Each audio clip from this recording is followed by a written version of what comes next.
Hello everyone, good morning. कैसे हैं आप सब? आई होप मेरे सभी फ्रेंड्स बहुत अच्छे होंगे। स्वागत है आपका नए वीडियो में।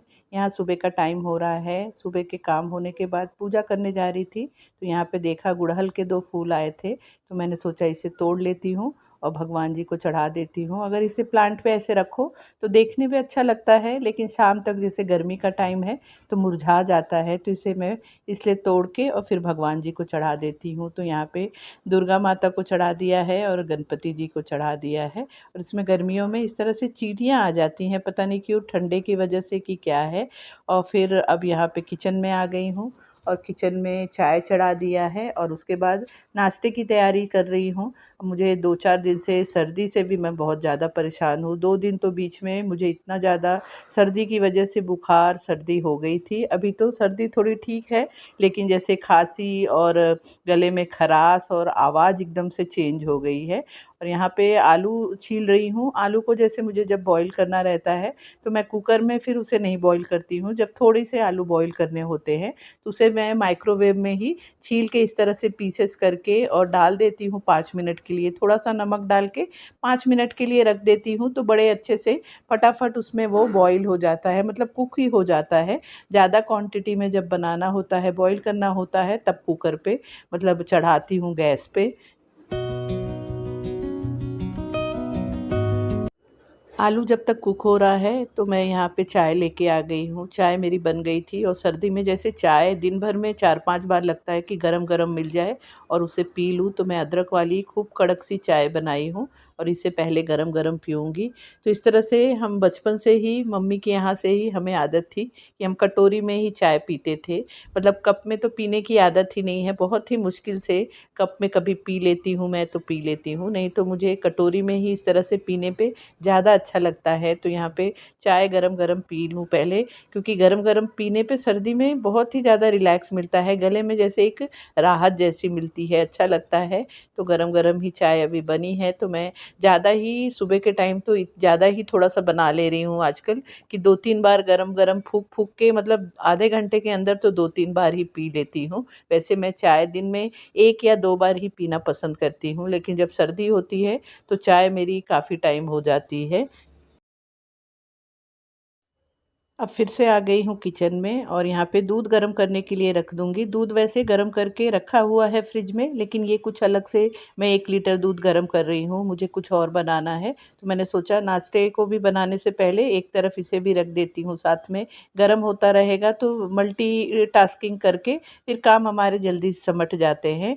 और यहाँ पे आप देख सकते हैं एक थैला भी पड़ा हुआ है। कल रात को, मतलब शाम को सब्जियाँ लाई थी, उसके बाद जो शाम के डिनर विनर करना, ये सब करने के चक्कर में फिर सब्जियां रखना रह ही गया था। वैसे रख ही लेती, कुछ बहुत ज़्यादा टाइम लगता नहीं था, लेकिन मुझे कल पता नहीं सर्दी की वजह से ऐसे दिल थोड़ा सा ना लगता है कि थोड़ी देर में थोड़ा सा आराम कर लूँ, रिलैक्स कर लूँ। मुझे सर्दी होती है तो मैं ज़्यादा ही परेशान हो जाती हूँ।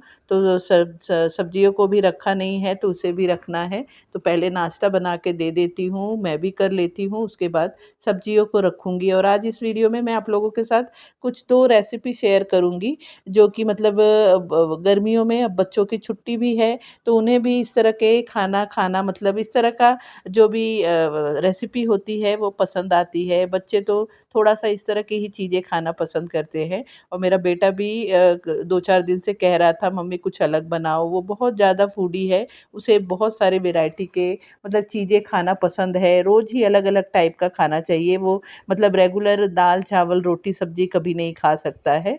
और मुझे कमेंट भी आया था कि आप जो भी मतलब बनाते हैं तो हमारे साथ रेसिपी भी शेयर किया कीजिए, तो इसलिए मैंने सोचा कि ये वाली रेसिपी मैं आप लोगों के साथ शेयर करती हूँ। तो यहाँ पे पहले साबूदाने की खिचड़ी बनाने का प्लान किया है आज मैं नाश्ते में, तो वही अब यहाँ पे आलू भी बॉईल हो गया है, तो पहले यहाँ पे बना लेती हूँ खिचड़ी। खिचड़ी भी जैसे बहुत ज़्यादा मुझे टाइम नहीं लगता है। साबूदाने को तो रात को ही भिगा के रख दिया था और यहाँ पे पहले उसमें जो मसाले लगते हैं, सेंगदाना, मिर्ची, जीरा, ये सब पीस लूँगी। किचन में जब हम काम करते हैं तो सिर्फ खाना बनाना बनाना ही नहीं रहता है, उसके साथ बहुत सारे एक्स्ट्रा काम भी आ जाते हैं। जैसे यहाँ पे जीरा निकालने गई तो जीरा ख़त्म हो गया था, जो छोटे से मतलब मसालदानी में रखती हूँ, फिर उसे मैंने फिल किया है। तो इस तरह से छोटे-मोटे काम भी किचन में हमारे साथ के साथ चलते रहते हैं, जो कि मतलब दिख के नहीं आता है, लेकिन बहुत सारी इस तरह की छोटी-मोटी काम हमारे किचन में हज़ारों रहते हैं और यहाँ इतनी मुझे आजकल ना आलस जैसा हो गया है कि बाहर जाने का दिल ही नहीं करता। गर्मी के टाइम तो मुझे जैसे ना धूप से एलर्जी भी है, मेरी स्किन पे एकदम ना रैशेस आ जाते हैं, तो मैं इग्नोर ही करती हूँ दिन के टाइम धूप में निकलना। लेकिन शाम को तो जाके मेरा मिक्सी का जो छोटा वाला जार है, बीच में देखा था आपने वीडियो में कि जीरा पाउडर बनाते समय उसका ब्लेड ही निकल गया था, वो मुझे रिपेयर कराना है, लेकिन वो रह ही जा रहा है क्योंकि दूसरी मिक्सी भी है, तो जैसे दूसरा भी है काम चल रहा है, इसलिए वो चीज़ पेंडिंग में ही चल रही है, लेकिन उसे जाके मुझे बनवाना ही पड़ेगा।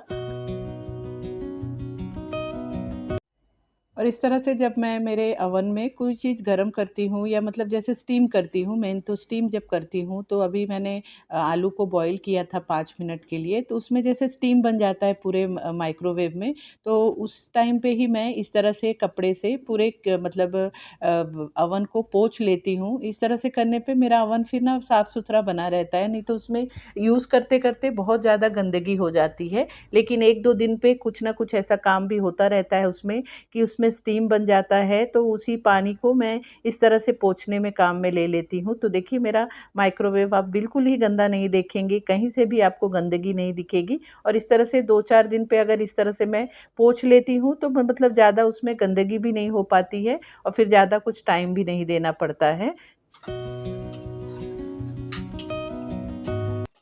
यहाँ पे फटाफट नाश्ता बना ले रही हूँ और नाश्ते में जैसे खिचड़ी बना रही हूँ तो इसी तरह से मेरी आदत है कि सभी चीज़ों के एक साथ ही डाल देती हूँ कढ़ाई में, उसके बाद ही फिर सभी चीज़ों को मिक्स करती हूँ। अलग-अलग मुझे पता नहीं ऐसी ही आदत हो गई है, धनिया, आलू जो मसाला इसका अपना सेंगदाने का बनाया वो, साबूदाना, नमक सब डाल के एक साथ ही फिर इस तरह से उसे मिक्स करती हूँ। और मुझे एक कमेंट भी आया था कि आप लोग नाश्ता कितने बजे करते हैं? तो हमारे यहाँ नाश्ता 9 से 10 के बीच में हो ही जाता है, ना इससे लेट ना इससे जल्दी, क्योंकि हस्बैंड को भी सोना रहता है, नाइट ड्यूटी किए रहते हैं, तो इसलिए मैं कोशिश करती हूँ कि सुबह फटाफट ही नाश्ता बना दूँ कि वो मतलब खा के सो जाए और जब नाश्ता बनता ही है तो हम भी फिर साथ के साथ कर ही लेते हैं गरम-गरम नाश्ता।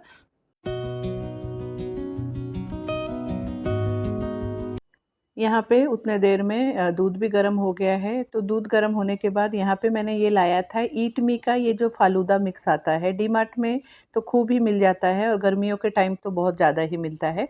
और ये जैसे अलग-अलग फ्लेवर का होता है, तो मैंने 2-3 पैकेट लाया था, एक रोज़ फ्लेवर का लाया था, तो ये रोज़ फ्लेवर वाला ही है, बाकी के जो 2-3 पैकेट लाए थे, वो पहले भी मैंने बना लिए थे। तो इसे जैसे 1 लीटर दूध में गरम करके 1 पैकेट डाल दो और इसे फिर अच्छी तरह से मिक्स करना होता है। इसमें सभी चीज़ें मिक्स में रहता है, जो फ़ालूदा हम खाते हैं बाहर, उसी तरह से इसमें सब कुछ ही रहता है और इसे इस तरह से सिंपली दूध में डाल के और अच्छे से मिक्स करना रहता है। इसमें जो सेवइयाँ होती है, वो थोड़ी मोटी होती है, तो थोड़ा इसे धीमी आँच पे 10-15 मिनट तो अच्छे से पकाना रहता है कि दूध भी गाढ़ा हो जाए। शक्कर भी इसमें रहता ही है, लेकिन शक्कर मैं जैसे थोड़ा-सा और ऊपर से डालती हूँ क्योंकि हमारे घर में थोड़ा मीठा खाना ज़्यादा पसंद करते हैं। और बहुत टेस्टी सा ये फ़ालूदा मिक्स बन जाता है और ये जैसे अभी तो ऑफ़र में 80 रुपीज़ उसका एमआरपी है, लेकिन डीमार्ट में तो बाय वन गेट वन मिल जाता है, तो एक पैकेट 40 रुपए का ही पड़ता है। इस तरह की चीज़ें गर्मियों में खाने को अच्छा लगता है, थोड़ा-सा मतलब सुकून जैसा मिलता है ठंडी-ठंडी चीज़ें खाने पे, तो इसे बना के रख दूँगी तो बेटा जैसे 2-3 दिन फिर आराम से वो जब उसे दिल करता है खाता है, हम भी 1-2 बार ले लेते हैं। तो यहाँ पे एक तरफ वो फ़ालूदा भी बन रहा है, एक तरफ मेरा जो खिचड़ी है वो स्टीम पे रख दी हूँ, धीमी आँच पे उसे 5-7 मिनट साबूदाने को कुक करना रहता है, तो उसके साथ-साथ जो बर्तनें हुए हैं तो उसे भी साफ़ कर लूँगी। इस तरह से कामों को एक साथ करते रहो, तो फिर काम जल्दी सिमटते हैं और फिर ज़्यादा किचन में फिर फैलावा भी नहीं होता है।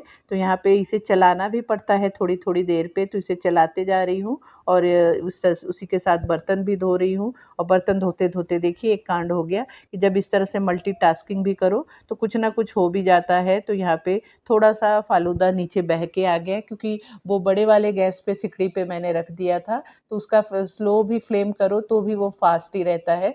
फिर उसे मैंने मीडियम फ्लेम पे जो सबसे छोटा वाला फ्लेम है, उस पे रख दिया है तो धीमे-धीमे वो पकता रहेगा। और यहाँ पे देखिए मेरा साबूदाने की खिचड़ी भी बन गई है। कितनी खिली-खिली इसी तरह से मेरी खिचड़ी बनती है, तो फटाफट सभी को सर्व करके दे दूँगी। और मैं भी इस तरह से थोड़ा-सा दही के साथ मुझे खाना पसंद है। सर्दी हुई है है, लेकिन इस साबूदाने की खिचड़ी जब भी मैं बनाती हूँ तो मुझे ये दही के साथ ही खाना पसंद है।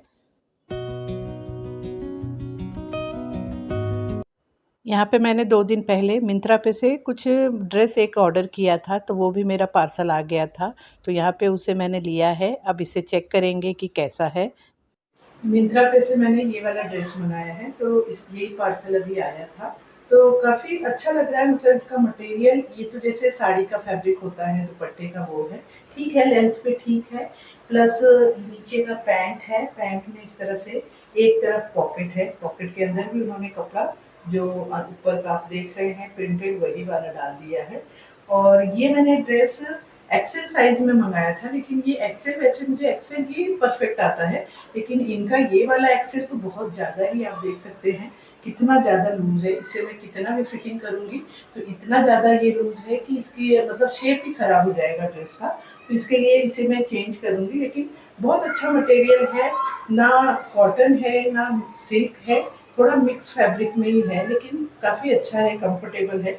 इस तरह से देखिए बांधनी टाइप का जो चुनरी टाइप का डिज़ाइन होता है वही वाला है, तो अच्छा लग रहा है।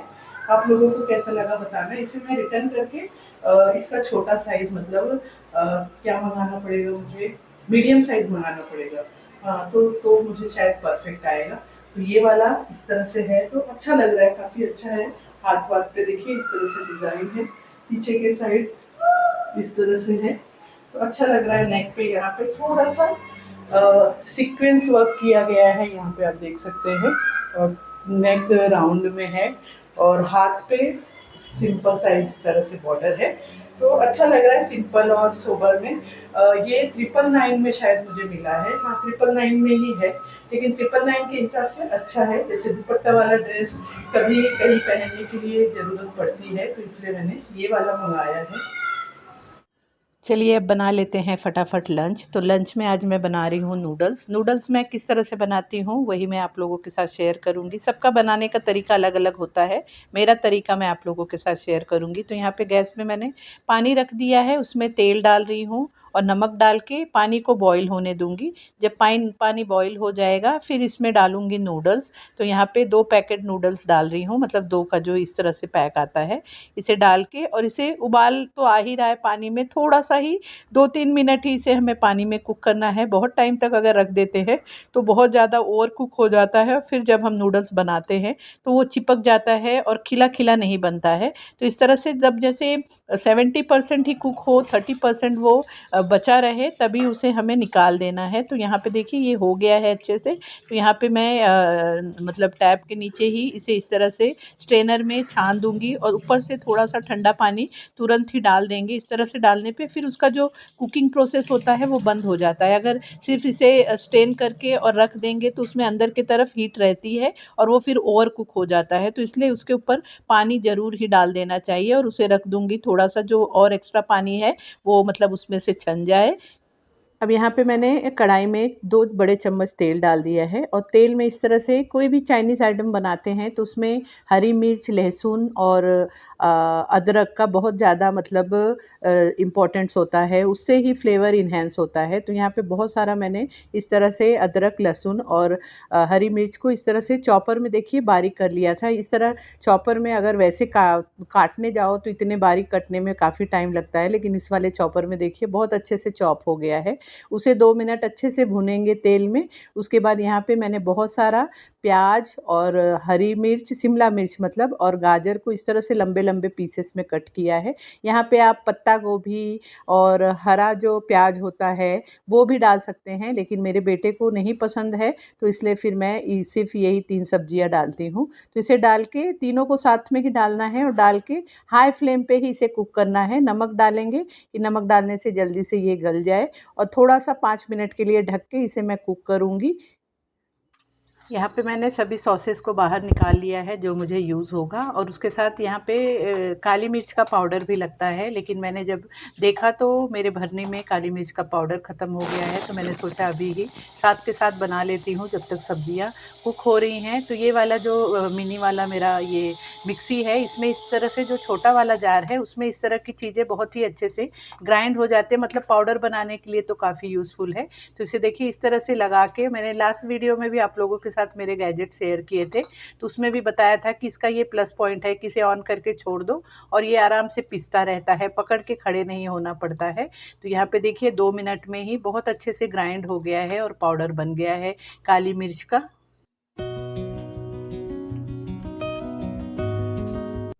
उतने देर में देखिए यहाँ पे सब्जियां भी हमारी कुक हो गई हैं। बहुत ज़्यादा इसे सब्जियों को गलाना नहीं रहता है, थोड़ा सा क्रंची ही रखना पड़ता है।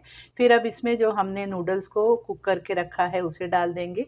उसके ऊपर से इसमें जो भी मतलब चाइनीज़ आइटम के जो स्पाइसेस होते हैं उसे डालना है, वो भी आप आपके टेस्ट के हिसाब से कम ज़्यादा डाल सकते हैं। तो यहाँ पे मैं विनेगर डाल रही हूँ, सोया सॉस डाल रही हूँ, ग्रीन चिली सॉस डाल रही हूँ और साथ में शेज़वान चटनी डाल रही हूँ और फिर थोड़ा सा नमक साथ में डालूँगी और उसके बाद उसमें काली मिर्च का पाउडर डालेंगे। इतनी चीज़ें ही इसमें जाती हैं। ये भी सॉसेस जो हैं वो आपके टेस्ट के हिसाब से, जैसा आप खाना पसंद करते हैं तो उस तरह से कम ज़्यादा भी कर सकते हैं। और सभी को डाल के फिर अच्छे से इस तरह से फोक की हेल्प से, जब हेल्प से मतलब इसे मिक्स करते हैं तो अच्छे से वो मिक्स होता है। और इस तरह से देखिए मिक्स हो गया है। उसके बाद लास्ट में इसमें डाल दे रही हूँ हरा धनिया, क्योंकि इंडियन हम बना रहे हैं तो हरा धनिया भी जाना जायज़ ही है। तो इस तरह से खूब सारा डाल रही हूँ हरा धनिया। आप चाहें तो यहाँ पे स्प्रिंग ऑनियन भी डाल सकते हैं, हरा वाला जो प्याज होता है। और यहाँ पे हमारा बहुत ही टेस्टी सा नूडल्स रेडी हो गया है। और उसी के साथ फालूदा भी मैंने जो बनाया था उसे मैंने फ्रिज में रख दिया था, डीप फ्रिज में एक्चुअली रख दिया था कि बहुत अच्छा सा वो चिल सा एकदम ठंडा हो जाए। मेरे बेटे ने देखा कि ये दोनों चीज़ें बन रही हैं तो उससे अब सब्र ही नहीं हो रहा है, बोल रहा है मम्मी जल्दी से बना के दो। तो यहाँ पे मैं फ़ालूदा को असेंबल ले रही हूँ, जैसे मार्केट में मिलता है ना उस तरह से थोड़ा सा इसे प्रेजेंटेबल बना के ही दूंगी तो अच्छा लगता है खाने में भी और देखने में भी। तो यहाँ पे मैंने बादाम को बारीक सा कट कर लिया है, तो उसे पहले मैंने ग्लास में डाला है। उसके बाद सब्ज़ा जो होता है उसे भिगा के रखा था उसे डाला है और साथ में मेरे पास ये रोज़ सिरप है तो इसे भी डाल दे रही हूँ। इस तरह से ही आप देखे होंगे कि मार्केट में भी जब हमें इस तरह से हम जाते हैं फ़ालूदा पीने तो वो भी इसी तरह से ग्लास में डेकोरेट करके देते हैं। उसके बाद ये जो हमने फ़ालूदा बना के रखा है इसे डाल रही हूँ, वन बाय वन जैसे लेयर टाइप में ही इसे डाला जाता है, असेंबल किया जाता है। फिर एक लेयर मैंने ये फ़ालूदा का डाला है, उसके बाद फिर बीच में आइसक्रीम डाल रही हूँ। आइसक्रीम के साथ जब इसे खाते हैं ज़्यादा अच्छा लगता है। वैसे आप डायरेक्ट भी जो हमने दूध का ये फ़ालूदा बनाया है इसे भी आप कटोरी में डाल के खाएँगे तो आपको अच्छा ही लगेगा, ठंडा-ठंडा, चिल-चिल अच्छा लगता है, मीठा-मीठा। लेकिन मैं इस तरह से असेंबल करके बना रही हूँ। फिर उसके बाद आइसक्रीम इसमें डाल रही हूँ। आइसक्रीम के बाद फिर से जो अपना फ़ालूदा का जो ये दूध का बनाया है फ़ालूदा डालेंगे, ऊपर से फिर ड्राई फ्रूट्स और ये अपना रोज़ सिरप डालेंगे। तो इस तरह से करने के बाद काफ़ी टेस्टी सा फ़ालूदा बन जाता है और मार्केट से लेने जाओ तो पैसा भी इतना लगता है और साथ में क्वांटिटी भी सही मिलती नहीं है। इस तरह से बना लो तो बच्चों को भी मतलब जब दिल करे उन्हें भी बना के दे सकते हैं, हम भी खा सकते हैं। 4-5 बार तो आराम से ही खाना हो जाता है और गर्मियों के टाइम तो इस तरह की चीज़ें खाना बहुत ज़्यादा अच्छा लगता है। तो बच्चों को इस बार समर में आप ये बना के ज़रूर खिलाइए, ट्राई कीजिए, आप लोगों को पसंद आएगा। तो यहाँ पे देखिए मैंने नूडल्स भी सर्व कर दिया है और साथ में फ़ालूदा भी हमारा रेडी है। सो फ्रेंड, ये था मेरा एक छोटा सा वीडियो। आई होप आपको वीडियो अच्छी लगी होगी, आपको पसंद आई होगी। वीडियो कैसी लगी प्लीज़ कमेंट करके ज़रूर बताना। वीडियो अच्छी लगी हो तो वीडियो को लाइक शेयर भी ज़रूर करना और अगर आपने अभी तक चैनल को सब्सक्राइब नहीं किया है तो चैनल को भी ज़रूर सब्सक्राइब कर लेना। तो मिलते हैं फिर नए वीडियो में। Bye bye.